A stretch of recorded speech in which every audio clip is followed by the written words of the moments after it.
Hi friends. எங்கள் வீட்டுக்கு ஒரு பூனைக்குட்டி வந்துச்சு. குட்டி இல்லை, பெருசு தான். அதுக்கு என்னென்னா, நாங்கள் இருக்க பக்கமே அது இருக்கணும். தனியாக இருக்கக்கூடாதான்.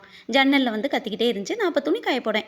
சரி சரி வா, துணி காய போட போகிறேன், என் கூட வா, மேடைக்கு வான்னு கூப்பிட்டா, பாருங்களேன், கூப்பிட்டுட்டு நான் படியேற போயிட்டேன். மேலே கூடி ஏறி பக்கத்து வீட்டிலேருந்து இங்கிட்டு வந்துடுச்சு. சரி நீ ஏறுனா சரி வா வா, வந்துட்டேல மேலே வான்னு கூப்பிட்டா, காலுக்குள்ளேயே வர்றாதுங்க. என்னைய நடக்க விட மாட்டேன்றா. ஏறான் ஏறான் ஏறான் ஏறான் ஏறி வந்து கால்கிட்ட வந்துட்டான் பாருங்க. என்னை விட்டுட்டு முன்னாடி ஒன்றுமா போயிட்டு மேலே எனக்கு முன்னாடி என்னமோ இவர் தான் காய போட போகிற மாதிரி போய் நல்லா தூங்குறாரு, விளாட்றாரு. நானும் காய போட்டு முடிச்சுட்டு சரி வாடா கீழே போகலாம் அப்படின்னு சொல்லி கூப்பிடுறேன். பாருங்களேன், எனக்கு முன்னாடி வேகமாக வந்துடுது. நின்று கூப்பிட்ட சோட்டில் ஓடியாந்துருவான். என்னை நடக்க விடாமல் எங்கே நான் கீழே விழுந்துருவேணும்னு பயமாக இருந்துச்சுங்க. ஊடால ஓடிக்கிட்டு இங்கிட்டு இங்கிட்டு திரும்பிக்கிட்டு மொத்தத்தில் எனக்கு முன்னாடி கீழே போயிட்டான். நான் வீட்டுக்குள்ளே போனேன். வீட்டுக்குள்ளே வர பார்த்தா விடலையே. Thank you friend.